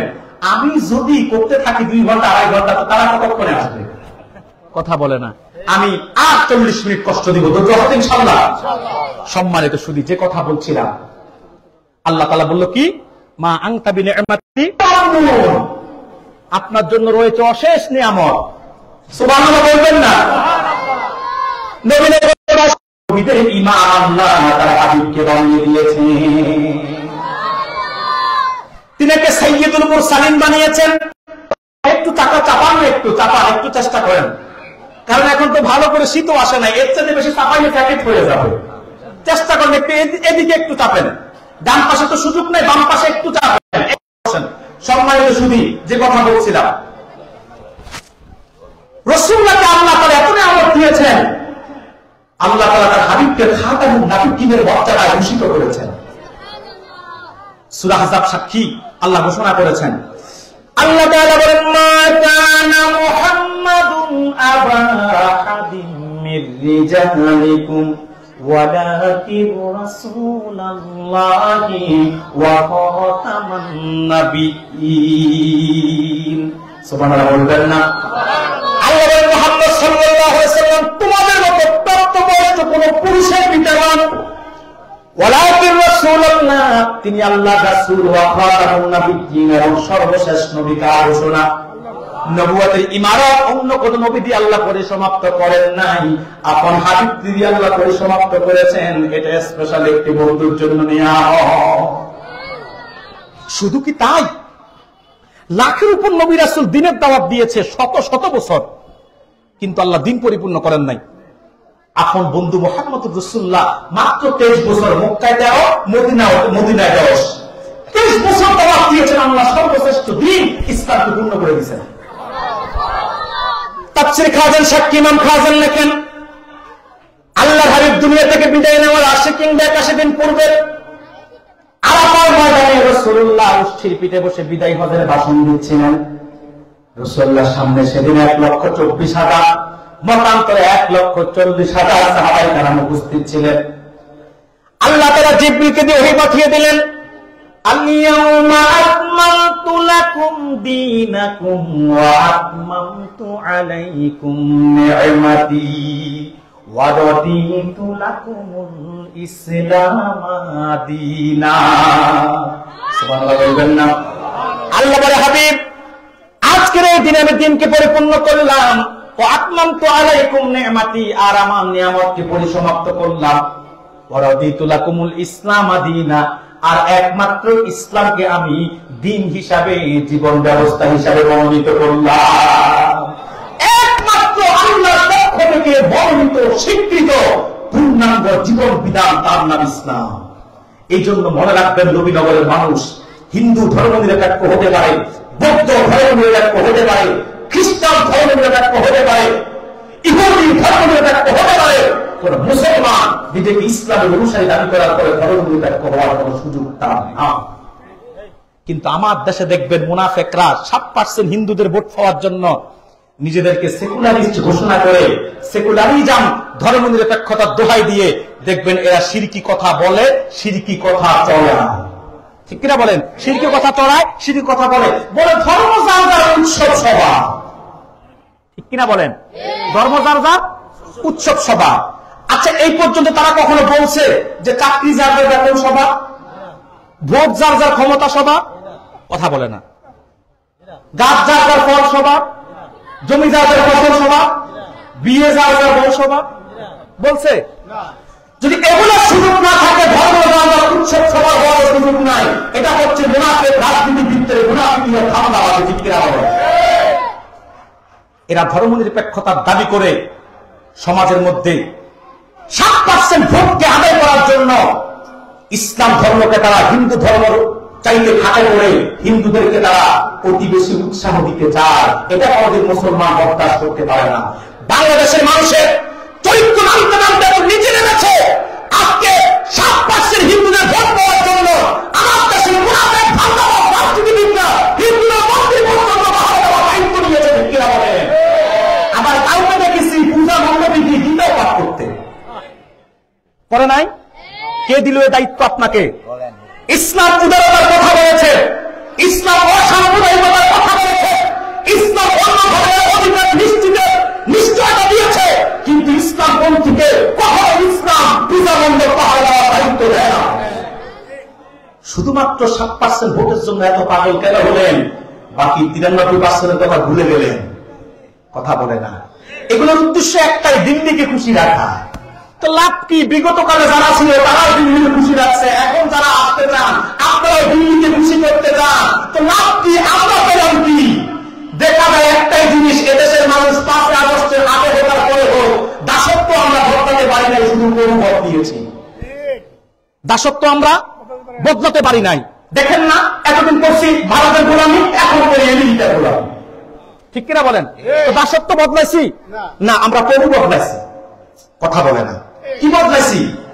মনে রাখবেন মুসলমান, এই দেশে কতদিন পর্যন্ত শান্তি, জুলুম মুক্ত সমাজ ব্যবস্থা, রক্তপাত সহিংসতা মুক্ত সমাজ ব্যবস্থা, শান্তি আর শৃঙ্খলা, একটি পরিচ্ছন্ন সমাজ উপহার ততদিন পর্যন্ত দিতে পারবে না যতদিন পর্যন্ত খেলাফত আলা মিনহাজিন নবুওয়া, নবুয়তের আদলে খেলাফত ব্যবস্থা প্রতিষ্ঠিত হবে না। এই ছাড়া এরা আসবে, ওরা যাবে, ওরা আসবে, এরা যাবে, কখনো ন্যাশনালিস্টরা থাকবে, কখনো সেকুলারিস্টরা থাকবে, কখনো অন্যরা আসতে চাইবে, কিন্তু লাভের লাভ কিচ্ছু হবে না। এই জাতি বৈষম্যের শিকার হয়েছে, হতেই থাকবে, জুলুমের শিকার হয়েছে, হতেই থাকবে, এই জাতি অধিকার থেকে বঞ্চিত হয়েছে, হতেই থাকবে। কারণ সব খুব ভালো কারণে আমরা দেখি না, যেই কোপাল সেই মাথা, ঘুরে ঘুরে কোপাল মাথা। এই সত্য কথাগুলা সহ্য করার ক্ষমতা অনেকের নাই, আর বলার সাহস অনেকের নাই। আলহামদুলিল্লাহ, আমি তো আমার ছোট্ট জীবনে কাউকে ভয় পাই না। আমার নীতি সম্পূর্ণ ব্যতিক্রম। আমি হক কথা বলতে কখনো কৃপণতা করি না। 5 আগস্টের পরে কতজন যে চরিত্র পরিবর্তন করছে তার হিসাব নাই, কিন্তু আলহামদুলিল্লাহ আমাদের কথা হলো আমরা হকের পক্ষে কথা বলবো, সত্য কথা বলবো। যদি কারো দোষ থাকে সে সংশোধন করার চেষ্টা করবে, কথা বলে না। এটা আলেমের দায়িত্ব। আলেম কোনো একটা পক্ষ নিতে পারে না, সে হবে হকের পক্ষের সৈনিক, সত্যটা তুলে ধরবে, মিথ্যার পক্ষের শক্তি তার সংশোধনের জন্য আলেমের কথাগুলো নসিহা হিসেবে গ্রহণ করবে। ঠিক কিনা বলেন? আমরা কোনো কারো দালালি করি না। কে আসবে, কে যাবে, কে আসলো, কে গেল, সেটা নিয়ে আমাদের কোনো মাথা ব্যথা নাই। বিশেষ করে আমরা ফুরফুরা মাসলাকের অনুসারী যারা, সোনাকান্দার অনুসারী যারা, শস্যিনের অনুসারী যারা, ফুলতলির অনুসারী যারা, আমরা দলীয় কোনো রাজনীতির সাথে সম্পৃক্ত নাই। এই জন্য কারা আসতেছে, কারা যাচ্ছে, কারা আছে, কারা আসবে, এগুলো নিয়ে আমাদের মাথা ব্যথাও না। ঠিক কিনা বলেন? সম্মানিত সুধী, যে কথা বলছিলাম, কষ্ট হচ্ছে না তো? যে কথা বলছিলাম, ইসলামপন্থী কখনো মুসলমান ধর্ম নিরপেক্ষ হতে পারে? ভাইরা আমার, এত নিয়ামত আল্লাহ তার হাবিবকে দিয়েছেন, তার মধ্যে একটি হলো আল্লাহ তাআলা তার হাবিবকে কাউসার দান করেছেন। এত দামি নিয়ামত কাউসার হুজুর বলেছে আলা মিনাল আসাল, আতিয়া মিনাল লাবান, আতিয়া মিনাল মেশ। এটা দুধের চাইতে সাদা, মধুর চাইতে মিঠা, আমের চাইতে সুগ্রাম। সুবহানাল্লাহ বলবেন না?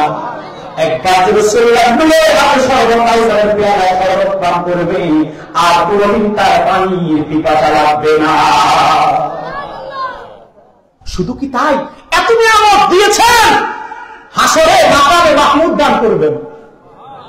আহারে, বুঝেন নাই তো, এই জন্য সুবহানাল্লাহ আসতে বলছেন। হাদিস সাক্ষী সব নবী থাকবে আরশের ছায়া। উম্মতের মধ্যে 7 শ্রেণীর মানুষ আরশের ছায়া থাকবে, কিন্তু রাসূলুল্লাহকে আল্লাহ আরশের ছায়া রাখবেন না। রাসূলুল্লাহর জন্য একটা মঞ্চ বানাবেন, স্টেজ বানাবেন, যেটা আরশের নিচে হবে না, আরশে আজিমের মধ্যে হবে, আর যার নাম হবে মাকামে মাহমুদ। সবচেয়ে বড় নিয়ামত যেটা দিবে আল্লাহ তার হাবিবকে, সেটা হলো শাফাআত। শাফাআতের মালিক আল্লাহ রাসূলকে বাড়ায় দিবেন।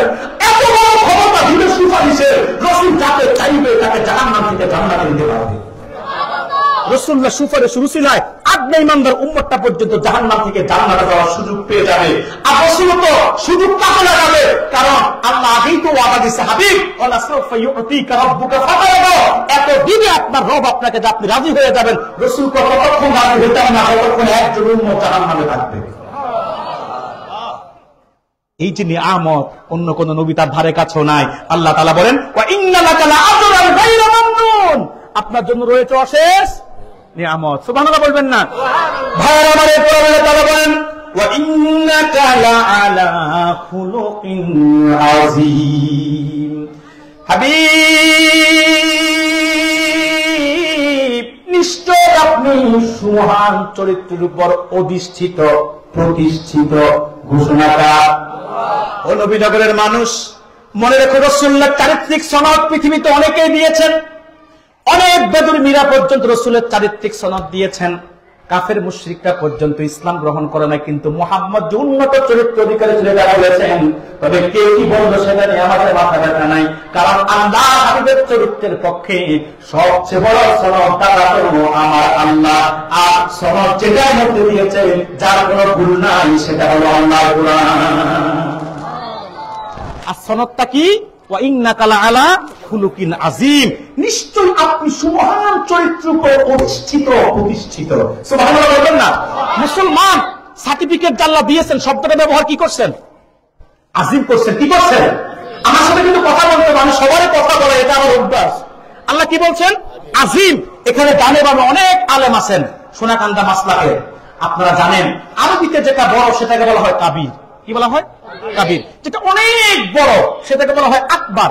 কি বলা হয়? কিন্তু মনে রাখবেন, যে বড় শুরু হচ্ছে শেষ নাই, লিখার মতো কোনো কলম নাই, বলার মতো কোনো কণ্ঠ নাই, চিন্তা করার মতো কোনো মস্তিষ্ক নাই, সেটাকে বলা হয় আযীম। সুবহানাল্লাহ কি বলতে মন চায় না? কোরআনের দিকে তাকালে দেখবেন আল্লাহ 4টি জিনিসকে বলেছেন আযীম। এক, আল্লাহ নিজের শানে বলেছেন আযীম।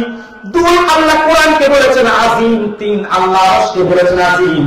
চতুর্থ, আল্লাহ তার হাবিবের সুমহান চরিত্রকে আল্লাহ বলেছেন আযীম। এবার আমি একটু দৃষ্টান্ত দিলে আপনারা সহজে বুঝবেন। আল্লাহ কাকে বলছে আজিম? নিজেকে। কেমন আজিম আল্লাহ? সুবহানাল্লাহ। ইমাম আবু হানিফা রাহমাতুল্লাহ আলাইহি, নাম শুনেন নাই? আমাদের মাযহাবের ইমাম তিনি, ঠিক কিনা বলেন? আমরা কিন্তু সালাফি না, আমরা হানাফি।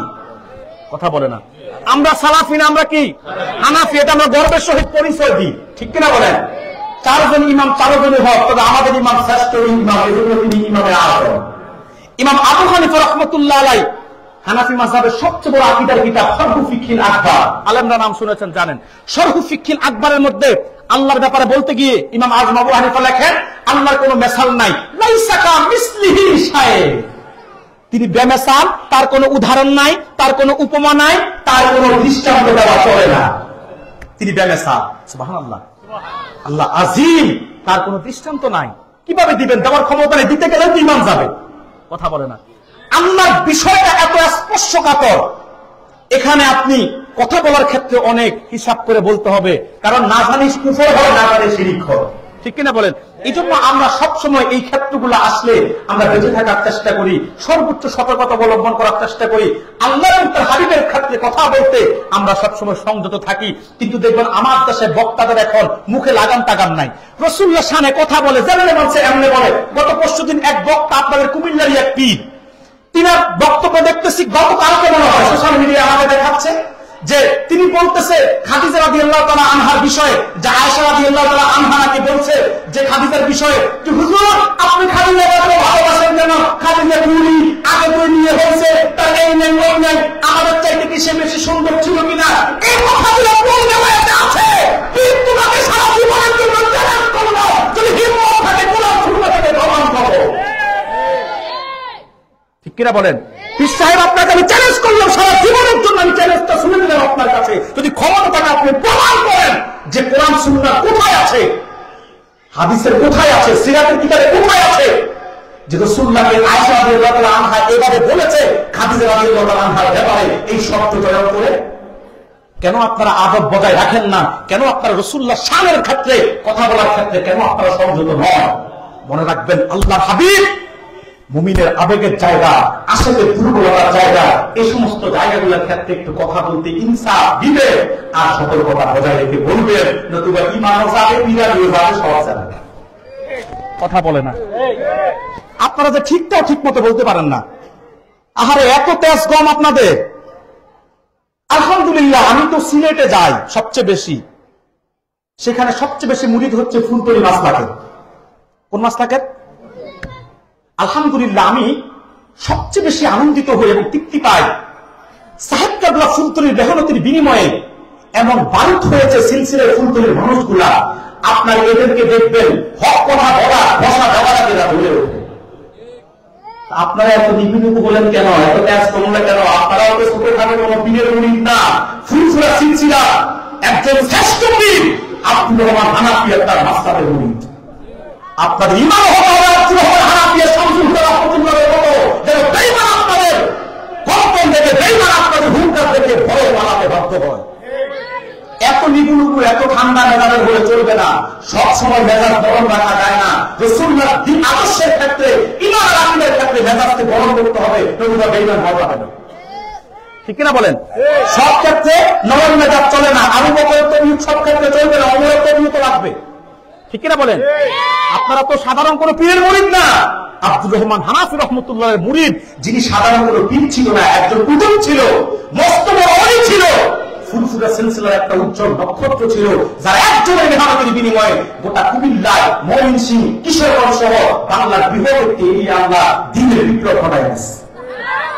এবং শস্যিনা দরবারের পর যদি বাংলাদেশে ফুলফুলা মাসলাকের কোন দরবারকে হিসাব করা হয়, সেটা হচ্ছে সোনাকান্দা দরবার। ঠিক কিনা বলেন? সম্মানিত সুধী, কথা বলবেন না? কথা বলে না? কথা বলবেন? যে কথা বলছিলাম, কথা বলে না। মনে আছে কথা? যে কথা বলছিলাম, আল্লাহ হাবিব সাল্লাল্লাহু আলাইহি ওয়াসাল্লামের ক্ষেত্রে শব্দ প্রয়োগে সংযত হতে হবে। আল্লাহর ব্যাপারে আকীদা বলতে গিয়ে সর্বোচ্চ সতর্কতা অবলম্বন করতে হবে, না জানি ঈমান চলে যায়। ঠিক কিনা বলেন? না জানি শিরক হয়, না জানি কুফর হয়। আমি তো ওয়াজ করতেছি, আকীদার কথাগুলো ফাঁকে ফাঁকে বলে দিচ্ছি যেন আপনারা ইসলাম হতে পারেন, কারো খপ্পরে পড়ে ঈমান নষ্ট না হয়। ঠিক কিনা বলেন? ভাইরা আমার, আল্লাহ আজিম তিনি বেমেসাল, মনে পড়ছে কথা। এরপরে কোরআন আজিম, মনে রাখবেন তার ব্যাখ্যা অনেক ব্যাপক। ইমাম ফখরুদ্দিন রাজি লেখেন সূরা ফাতিহার ইয়্যাকা না'বুদু ওয়া ইয়্যাকা নাস্তাঈন এই দুটি শব্দে একটি আয়াতের মধ্যে 10,000 বিষয় সংশ্লিষ্ট। যদি হক আদায় করে কেউ তাফসীর লিখতে চায় 10,000 খণ্ডে তাকে তাফসীর লিখতে হবে। সুবহানাল্লাহ, সুবহানাল্লাহ। তাহলে কত ব্যাপক! দুই শব্দের এক আয়াতের ব্যাখ্যা এত ব্যাপক হলে গোটা কোরআনের ব্যাখ্যা কত ব্যাপক! শুধু তাই না ভাইরা, এরপরে আরশকে বলেছেন আজিম। আরশ কেমন আজিম? এই যে আমি একটু দৃষ্টান্ত দিই, আপনারা নবীনগর লাউ ফতেপুরের মানুষ, আশপাশের গ্রামেরও কেউ থাকতে পারেন। প্রতিদিন সকালবেলা আকাশে একটা সূর্য দেখেন কি দেখেন না? কত বড়, একটা থালার মতো। কথা বলে না, ঠিক না? আচ্ছা বলুন তো, সূর্যটা যেমন দেখেন নাকি আরো বড়? তবে আপনাদের লাউ ফতেপুর থেকে মনে হয় ছোট, আরো বড়।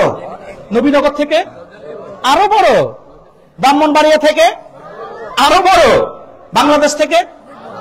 শুধু দেশ না, গোটা পৃথিবীর চাইতে 13 লক্ষ গুণ বড়। দেখতে দেখা গেলে ছোট, কিন্তু বাস্তবে কত গুণ? 13 লক্ষ। এর চাইতে দেখা যায় ছোট ছোট তারকা। কি এগুলো কি ছোট না বড়? এত বড় আমেরিকান নাসা বলেছেন আকাশের সবচেয়ে ছোট তারকাটা সূর্যের চাইতে 10,000 কোটি গুণ বড়।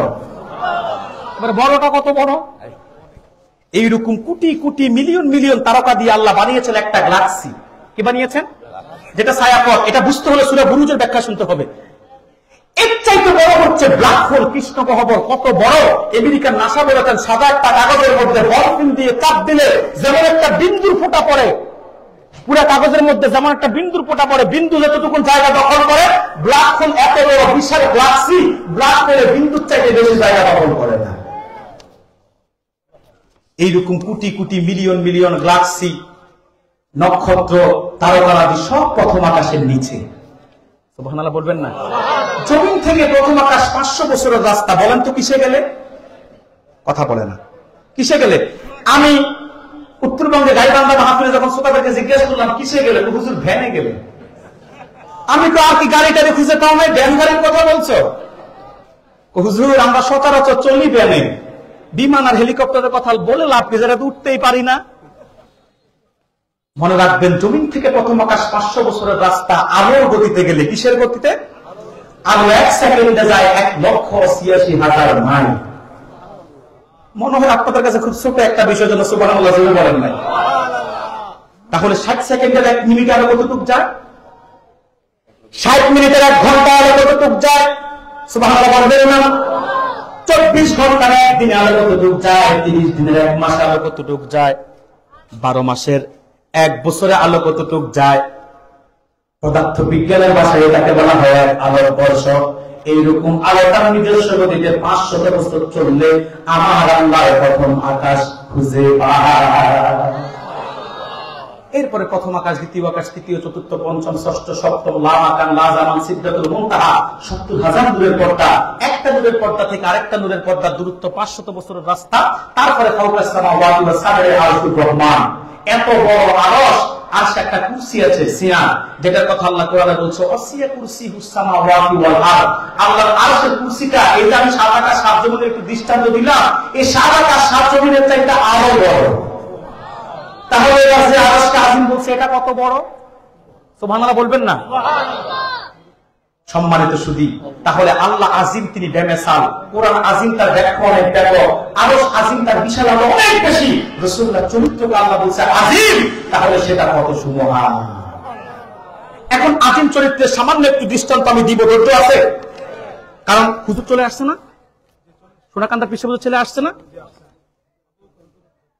হ্যাঁ, আমার টাইম তো 10টা পর্যন্ত দিচ্ছে না, লেখছে তো সংক্ষেপ করতে, আমি তো ওটাই মাথায় রাখছি। সম্মানিত সুধী, যে কথা বলছিলাম রাসূলুল্লাহর আজিম চরিত্রের কিছু দৃষ্টান্ত এখন আমি আপনাদের সামনে তুলে ধরতেছি। যে কেমন ছিল আজিম চরিত্র, সব তো বলা যাবে না, সময় যেহেতু সংক্ষেপ। এত আজিম চরিত্র তিনার ছিল, সুবহানাল্লাহ। 63 বছর জিন্দেগিতে যার চরিত্রে একটা মিথ্যা কথা খুঁজে বের করতে পারে না। আল্লাহ বলছে আজিম চরিত্র অধিকারী কেমন আজিম, যার জিন্দেগিতে 63 বছর জীবনে একটা মিথ্যা কথা তার চরিত্রে না। এবার দুঃখজনক হলে সত্য কথা আমাদের বলতে হচ্ছে, রাসূলুল্লাহর চরিত্রে একটা মিথ্যা কথাও নাই, কিন্তু সেই নবীর উম্মতের চরিত্রে মিথ্যা কথার অভাব নাই। মিথ্যা ছাড়া তো আল্লাহ রাসূলের উম্মত, আমরা মিথ্যা কথা ছাড়া তো কথাই বলতে পারি না। কথা বলছেন না কেন? এত মিথ্যা কথা বলে 100টা লোকের পথে যদি মিথ্যা কথা, মিথ্যা কথার ঠেলাঠেলিতে সত্য কথা খুঁজে পাওয়া যায় না। কথা বলছেন না কেন? মিথ্যা এত বেশি সমাজে ছড়িয়ে গেছে, দেখবেন মোবাইল আসা তারা বেশি কয় আছে নবীনগরে, কিন্তু ফোন করছে আর কয় আমি আছি লাউ ফতেপুর বাজারে।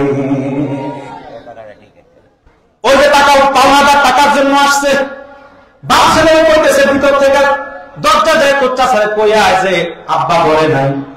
এখন ফোলা কয় আব্বা কইছে আব্বা ঘরে নাই। কথা বলছেন না কেন? মনে রাখবেন, মিথ্যা কথা বলাটা রাসূলুর উম্মতের আলামত, এটা মুনাফিকের আলামত। আল্লাহ হাবিব বলেছেন ইজা হাদাথা কাযাবা, মুনাফিক যখন কথা বলে, মুনাফিক কথায় কথায় মিথ্যা বলে। তাহলে যে রাসূলের চরিত্রে একটা মিথ্যা কথাও নাই, সেই রাসূলের উম্মত মিথ্যা কথা আমরা ছাড়তে রাজি আছি কি নাই? আল্লাহ হাবিবের কত চরিত্র, কত সুমহান, কেমন ছিল তার চরিত্র? এত দামি চরিত্র ছিল যার চরিত্রের মধ্যে কখনো আমানতের খেয়ানত হয় নাই। সুবহানাল্লাহ বলবেন না? মুহাম্মদুর রাসূলুল্লাহ এত বড় আমানতদার ছিল, কাফেররা তাদের দামি সম্পদ নেতা আবু জাহেলের কাছে রাখতো না, আল্লাহর হাবিবের কাছে আমানত রাখতো। এত বড় আমানতদার ছিল আল্লাহর হাবিব। হিজরতের রাতে আলীকে বলল, আলী আমি তো আল্লাহর নির্দেশে চলে যাচ্ছি মদিনায়, কাফেরদের অনেক সম্পদ আমার কাছে রাখা আছে, আমরা হলে তো নিয়ে ভাগতাম। কথা বলছেন না কেন? হুজুর বলল, আরে কাফেরদের সম্পদগুলো তোমার কাছে রেখে যাচ্ছে, তুমি থেকে যাও, আগামীকাল আমার হিজরতের সংবাদ দেব, কাফেররা যখন আসবে আমার খুঁজে তাদের সম্পদের জন্য, যার সম্পদটা তাকে তুমি বুঝিয়ে দিও। আলী কত বড় আমানতদার ছিল, এমন এক চরিত্র অধিকারী ছিল তিনি, যার চরিত্রের মধ্যে কখনো ওয়াদার খেলাপ করে না। আজকে তো আমরা মাইক ফাইলে কত ওয়াদা দিই, বিশেষ করে রাজনীতিবিদরা দেখবেন নির্বাচনের আগে ওয়াদার শেষ নাই, এহেন করুঙ্গা তেহেন করুঙ্গা, লাতিকা আমরা মুগুর করুঙ্গা, করার বেলায় কিচ্ছু না। ঠিক কিনা বলেন? এই যে ওয়াদার বরখেলাপ আমাদের মধ্যে কতটা বেশি, কিন্তু রাসূলুল্লাহর চরিত্রে একটা ওয়াদার বরখেলাপ কেউ দেখাতে পারবে না। এমন এক আজিম চরিত্র অধিকারী ছিল মুহাম্মদুর রাসূলুল্লাহ, যার চরিত্রের মধ্যে ছিল দয়া, উদারতা, মায়া, ভালোবাসা, যার চরিত্রের মধ্যে ছিল ছোটদেরকে স্নেহ, বড়দেরকে শ্রদ্ধা। এত বেশি দয়া বাড়া ছিল মুহাম্মদুর রাসূলুল্লাহ, যার দয়া থেকে একটি পাখির ছানাও কখনো বঞ্চিত হন নাই। এমন এক চরিত্র অধিকারী ছিল রাসূলুল্লাহ, তার 63 বছর জিন্দেগিতে অহংকার করেছে এমন একটা প্রমাণ কেউ দেখাতে পারবে না। কিন্তু আজকে আমাদের মতো অহংকারের ফুলঝুরি। কথা বলে না? এত অহংকার শুধু যে মানুষের মধ্যে, মানুষের মধ্যে তা না, আলেমদের মধ্যে এত অহংকার করা। ঠিক কিনা বলেন? আমাদের আলেমদের মধ্যে আমি এমন আলেম দেখেছি এত অহংকার করে যে আরেকজন সালাম দিলে সালামের জবাবটা পর্যন্ত আন্তরিকতার সাথে নেয় না। এত অহংকার আমাদের মধ্যে। আস্তাগফিরুল্লাহ, আলেম যদি অহংকারী হয়ে যায় তো জনগণ কোথায় যাবে? কথা বলে না? অথচ রাসূলুল্লাহর চরিত্রে কখনো কোনো অহংকার ছিল না। এমন এক চরিত্র অধিকারী ছিল আল্লাহর হাবিব। কত বলবো, যার চরিত্রের মধ্যে কখনো যার চরিত্রের মধ্যে কখনো ওয়াদার বরখেলাপ হয় নাই, এবং যিনি যার চরিত্রের মধ্যে যিনি ইনসাফের দৃষ্টান্ত স্থাপন করেছে, ইনসাফ আদালতের দৃষ্টান্ত স্থাপন করেছেন। শিশু বয়সেই তো মুহাম্মদ যখন দত্তক গেলেন হালিমাতুস সাদিয়ার ঘরে, হালিমাতুস সাদিয়া 2 স্তনের দুধ রাসূলুল্লাহকে পান করাতে পারে নাই, কারণ রাসূলুল্লাহর আরেকটা দুধ ভাই ছিল। সুবহানাল্লাহ বলবেন না? কত বড় ইনসাফ ওয়ালা ছিল। আল্লাহ রাসূলের কাছে এক ইহুদি যুবক আর মুসলিম যুবকের মধ্যে যুদ্ধের ঢাল নিয়ে দ্বন্দ্ব হলো। বিচারের জন্য হুজুরের কাছে আসলো। হুজুর সাক্ষ্য প্রমাণ গ্রহণ করে দেখলেন রায় যায় ইহুদির পক্ষে। আপনি আমি হলে তো নিজের দলের পক্ষে রায় দেওয়ার জন্য যা করার সব করতাম, প্রয়োজনে সাক্ষী ভাড়া করতাম। কথা বলে না? আবার দেখছি যে সাক্ষী ভাড়া করে কোনো বাঁচানোর উপায় নাই, তো শুনানি ঘুরাইতে ঘুরাইতে আপনার ডেট পিছাইতে পিছাইতে 15 বছর বার করে দিতাম। কথা বলে না? কিন্তু রাসূলুল্লাহ দেখলো যে রায় পায় কে? ইহুদি। রাসূলুল্লাহ ইহুদির পক্ষে রায় দিয়ে দিলেন। এত বড় ইনসাফ আর আদালতের দৃষ্টান্ত আমার দুর্দাবি স্থাপন করেছেন। সুবহানাল্লাহ। বলতে গেলে তো সারা রাত বলা যায়, একটা বলি, এমন এক চরিত্র অধিকারী ছিল মুহাম্মদুর রাসূলুল্লাহ, যার চরিত্রে কখনো কেউ বৈষম্যের শিকার হয় না। 11 জন স্ত্রী, 2 জন দাসী সহ 13 জন ছিল রাসূলের অধীনস্থ। কখনো কারোর সাথে তিনি বৈষম্য করেন নাই। একদিন স্ত্রী এসে বলে, হুজুর আপনি কাকে বেশি ভালোবাসেন? আমরা হলে তো ছোটরার কথা বলতাম। যেটা এখনো বয়স কম কিংবা সুন্দর বেশি, তারে খুশি করতাম যেন তার আদর্শ আগে একটু বেশি পাওয়া যায়। ঠিক কিনা বলেন? কিন্তু আল্লাহর হাবিব কত বড়, সুবহানাল্লাহ সুবহানাল্লাহ, কেমন নবী ছিল, কেমন ছিল তার চরিত্র। বলল, শোনো, আগামীকাল বলবো কাকে বেশি ভালোবাসি। রাতের বেলা সব স্ত্রীর ঘরে রাসূলুল্লাহ গেলেন, আর কিছু কিছু খেজুর প্রত্যেকটা স্ত্রীকে হাদিয়া করে দিলেন। সুবহানাল্লাহ বলবেন না? বলো, তোমাকে যে খেজুরটা হাদিয়া দিলাম তুমি অন্য স্ত্রীকে জানাইও না। রাসূলুল্লাহ এটা বলে হুজুর ফিরে চলে আসলেন। সকালবেলা সব স্ত্রীরা হাজির, হুজুর আপনি তো বললেন কাকে বেশি ভালোবাসেন। রাসূলুল্লাহ বলল, গতকাল যার ঘরে আমি খেজুর হাদিয়া করে দিয়ে এসেছি তাকেই আমি সবচাইতে বেশি ভালোবাসি। সব স্ত্রী খুশিতে, কারণ সবার ঘরেই তো খেজুর পাঠাইছে। সুবহানাল্লাহ বলবেন না?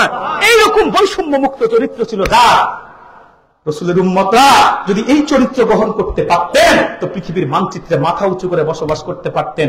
কিন্তু বিপরীত চরিত্র হওয়ার কারণে, কারণ আদর্শ হিসেবে তো মুহাম্মদ রাসূলুল্লাহকে গ্রহণ করেন নাই। সব ক্ষেত্রে আদর্শ তাদের কারা? Abraham Lincoln, George Washington, Socrates, Lenin, Pythagoras, Hitler, Karl Marx, Hugo Chavez, Bertrand Russell, Shakespeare, Rabindranath Thakur. ঠিক কিনা বলেন? এরপর আমার দেশের বর্তমান ইয়ং জেনারেশন যারা যুব সমাজ, তারা আদর্শ বানাইছে বড় বড় সেলিব্রিটিদেরকে।